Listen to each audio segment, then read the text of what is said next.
Selamat datang kembali di Royman BTKV Channel. Saya Dr. Royman Simanjuntak, spesialis bedah torak, kardio, dan vaskuler. Pada video kali ini saya akan membawakan suatu topik yang sangat menarik, yaitu mengenai kolesterol dan fakta mitosnya. Seperti yang sudah kita ketahui di banyak orang bahwa kolesterol yang tinggi dapat meningkatkan risiko terhadap penyakit jantung dan stroke. Namun, apakah artinya semua kolesterol itu jahat? Mari kita bahas lebih dalam lagi. Jadi apa itu kolesterol, guys? Jadi kolesterol itu adalah merupakan senyawa lemak yang diproduksi oleh berbagai sel dalam tubuh kita. Dan sebagian besar dari kolesterol diproduksi di hati, di liver kita, guys. Fungsi kolesterol yaitu yang pertama, mempertahankan integritas dan fluiditas dari sel membran di tubuh kita. Kedua, adalah bahan dasar untuk memproduksi substansi yang vital untuk tubuh kita. Jadi, A yaitu hormon seperti estrogen, progesteron, testosteron. B itu adalah vitamin D, dan C adalah asam amino yang penting dalam membantu penyerapan di saluran pencernaan kita. Apakah semua kolesterol buruk? Yaitu mitos. Jadi ada jenis kolesterol ya yang kita sebut kolesterol jahat. Ya, tapi jangan salah pengertian dulu, guys. Kolesterol itu terbagi menjadi dua bagian besar, yaitu kolesterol jahat yang kita sebut low density lipoprotein, dalam kurung itu LDL, atau yang sering kita sebut kolesterol jahat. Dan yang kedua, high density lipoprotein, HDL, atau yang sering disebut kolesterol baik. Nah guys, kok bisa ya LDL disebut jahat, sedangkan HDL disebut baik? Kalian penasaran nggak sih? Nah ini saya jelaskan di sini. Jadi guys, LDL ini berfungsi dalam membawa kolesterol dari hati ke seluruh sel tubuh kita, sehingga kolesterol dapat digunakan oleh tubuh kita, dan apabila kadar LDL tinggi di dalam sirkulasi dapat menyebabkan penumpukan kolesterol yang dapat memicu pembentukan plak di pembuluh darah kita, sehingga risiko penyakit jantung dan stroke semakin tinggi. Nah, ini alasannya mengapa LDL disebut kolesterol jahat. Nah, sedangkan HDL memiliki fungsi yang berlawanan dengan LDL. HDL membawa kolesterol yang berlebihan di pembuluh darah kembali ke hati atau liver untuk diekskresikan, dikeluarkan. Ini alasan mengapa HDL disebut kolesterol yang baik. Kolesterol tinggi bisa menyebabkan serangan jantung dan stroke. Nah, ini fakta ya guys. Kolesterol yang tinggi, terutama LDL, sering berjalannya waktu akan menempel dan menumpuk di dinding pembuluh darah yang disebut plak. Hal ini membuat diameter pembuluh darah jadi sempit dan lama-lama menjadi sumbatan aliran darah. Bila terjadi sumbatan di pembuluh darah jantung, bisa membuat serangan jantung. Nah, plak tersebut juga bisa tiba-tiba lepas, menggumpal bersama darah dan sel radang menyumbat pembuluh darah otak, mengakibatkan stroke. Kolesterol saya tinggi, saya bisa merasakan suatu gejala. Nah, ini merupakan mitos, guys. Kolesterol yang tinggi tidak bisa diketahui bila kita tidak melakukan cek darah di laboratorium. Kolesterol yang tinggi biasanya tidak menimbulkan gejala, kecuali bila sudah terlambat. Kondisi yang terlambat adalah bila sudah mengalami stroke, serangan jantung. Artinya, sudah sejak lama sebenarnya orang tersebut memiliki kolesterol yang tinggi, namun tidak diobati. Segera cek kolesterol Anda sebelum terlambat karena penyakit tersebut bisa dicegah. Ya, CDC rekomendasikan setiap 5 tahun, tapi sebenarnya kolesterol itu kita cek kalau kita mempunyai resiko. Ya, contohnya kalau memang kita sudah ada penyakit hipertensi, diabetes mellitus, atau riwayat keluarga, sebaiknya kita cek mungkin 6 bulan sekali. Nah, jangan hanya cek kolesterol, tapi juga cek LDL, HDL, dan triglyceride. Nah, pada orang dewasa, umur dia 20 sampai usia di atasnya, kita melihat bahwa idealnya total kolesterol itu adalah di bawah 200, LDL itu di bawah 100, HDL itu lebih dari 60, dan triglyceride itu di bawah 150. Nah, yang borderline itu total kolesterol 200 sampai 239. Nah, LDL 130 sampai 159. Nah, pada wanita memang HDL itu berkisar antara 40 sampai 59, dan pria 50 sampai 59, dan triglyceride 150 sampai 199. Nah, kalau yang tinggi, sangat tinggi atau dia terlalu rendah juga, itu seperti total kolesterol di atas 240, atau kalau batas atasnya 160 sampai 189.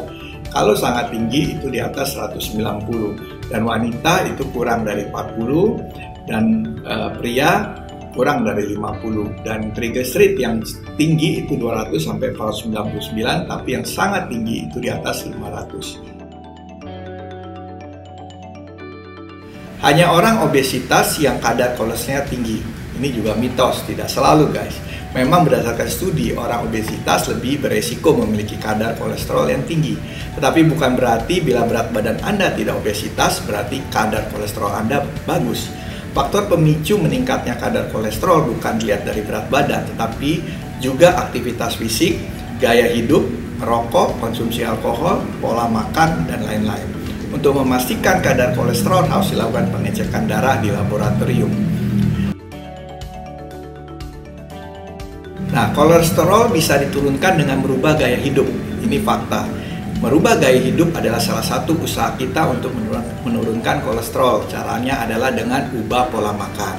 Kita perlu mengetahui makanan-makanan yang tinggi kolesterol dan rendah kolesterol agar kita lebih selektif dan bisa mencapai target penurunan kolesterol. Kurangi jumlah asupan karbohidrat. Direkomendasikan dalam satu porsi jumlah karbo tidak melebihi 60% dari total. Nah, ini contohnya yang diambil dari tata laksana dislipidemia dari Perky. Intervensi gaya hidup yang dapat dilakukan dengan mengurangi kolesterol LDL, kolesterol HDL, dan triglyceride. Contohnya, ya, kita menurunkan kolesterol LDL, meningkatkan kolesterol HDL, menurunkan triglyceride dengan kurangi asupan lemak jenuh, tingkatkan asupan serat, dan kurangi jumlah asupan karbohidrat, kurangi asupan alkohol, tingkatkan aktivitas fisik sehari-hari. Kurangi berat badan berlebih dan berhenti merokok. Dan lakukan aktivitas berolahraga aerobik, terbukti meningkatkan kolesterol baik hingga 10%. Harus dilakukan bersama dengan pengaturan pola diet agar hasil lebih maksimal. Aktivitas yang dianjurkan oleh Perky salah satunya adalah jalan cepat, kecepatan 30 menit per hari selama 5 hari per minggu, bersepeda 8 km dalam 30 menit, ya, voli 45 menit, dan basket 15 sampai 20 menit. Dan turunkan berat badan guys. Orang yang obesitas berhubungan dengan jumlah kolesterol yang tinggi. Untuk menentukan Anda obesitas tidak, bisa menghitung indeks massa tubuh kilogram per meter persegi. Pada pasien kelebihan berat badan, targetnya adalah turunkan 10% berat badan. Setiap penurunan 10 kilo berhubungan dengan penurunan LDL 8 mg per desiliter. Setiap penurunan 1 kilo berhubungan dengan peningkatan HDL 1 mg. Menghentikan merokok bisa meningkatkan konsentrasi HDL 5-10%. Target menurunkan kolesterol, kalau kita bisa melihat di sini ada tabel, ya, target terapi konsentrasi kolesterol LDL. Pada pasien dengan risiko sangat tinggi, direkomendasikan target kolesterol LDL kurang dari 70 mg per desiliter, atau penurunan setidaknya 50% bila kolesterol LDL awal antara 70 dan 135 mg per desiliter. Pada pasien dengan risiko tinggi, direkomendasikan target kolesterol LDL kurang dari 100 mg per desiliter, atau penurunan setidaknya 50% bila kolesterol LDL awal antara 100 dan 200 mg per desiliter.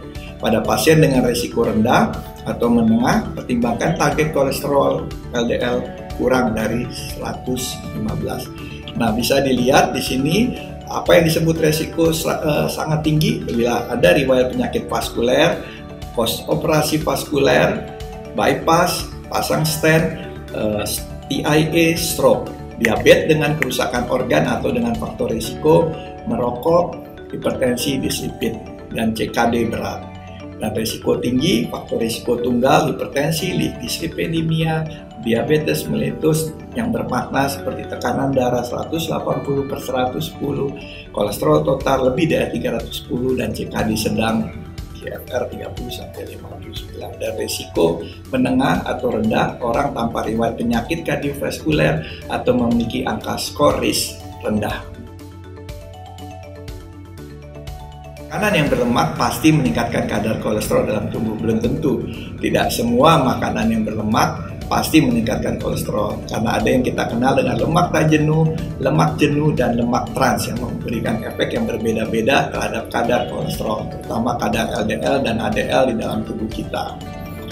Efek lemak tak jenuh, dan lemak trans. Lemak tak jenuh adalah merupakan lemak yang paling sehat di antara ketiganya karena dapat menurunkan kadar LDL dan meningkatkan kadar HDL di dalam tubuh, sehingga lemak ini jadikan diet utama pada orang yang memiliki kadar LDL yang tinggi.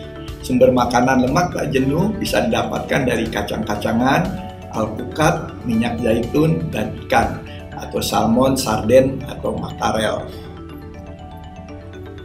Lemak jenuh adalah lemak jenis yang dapat meningkatkan kadar LDL di dalam tubuh sehingga disarankan untuk mengurangi asupan lemak jenuh dan menggantinya dengan lemak tak jenuh. Berdasarkan American Heart Association, disarankan untuk mengurangi konsumsi makanan yang mengandung lemak jenuh sebesar kurang dari 10% dari total energi. Sumber lemak jenuh bisa didapatkan dari daging merah, telur, dan produk susu seperti keju, margarin, coklat, dan yogurt. Lemak trans itu adalah merupakan lemak yang paling tidak baik di antara ketiga jenis lemak karena lemak trans dapat meningkatkan kadar LDL dan mengurangi kadar HDL di dalam tubuh. Sehingga lemak jenis ini adalah lemak yang harus dihindari. Sumber lemak trans bisa didapatkan dari makanan yang mengalami proses hidrogenasi seperti produk roti dan makanan cepat saji. Jadi, omega 3 bisa menurunkan kolesterol jahat. Ini juga fakta. Apakah benar, Dok, suplemen omega 3 dapat menurunkan LDL? Ini sering ditanyakan ke saya.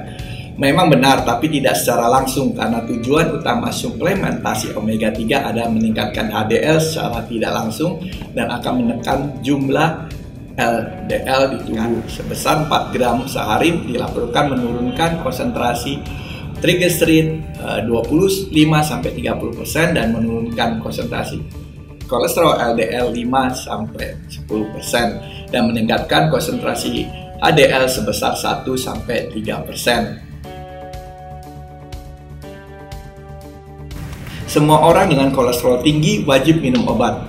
Ini juga mitos, belum tentu.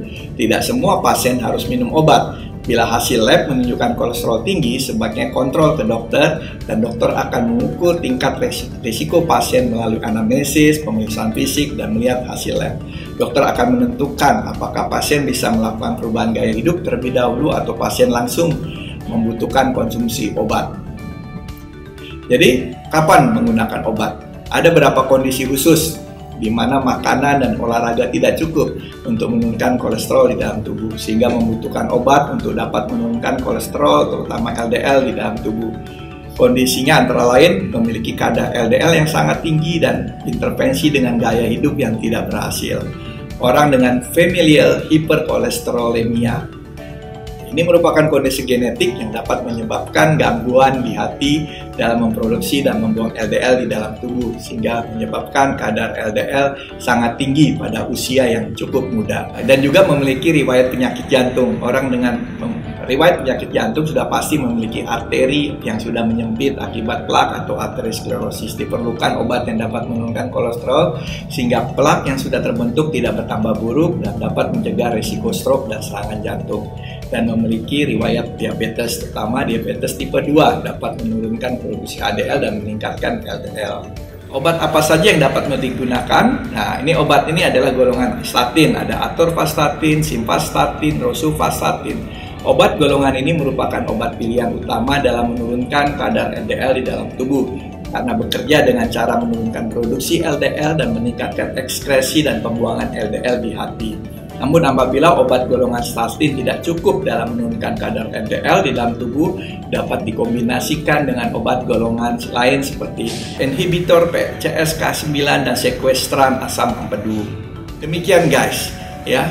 Saya sudah membahas apa itu kolesterol jahat. Jadi terima kasih karena sudah menonton video saya ini.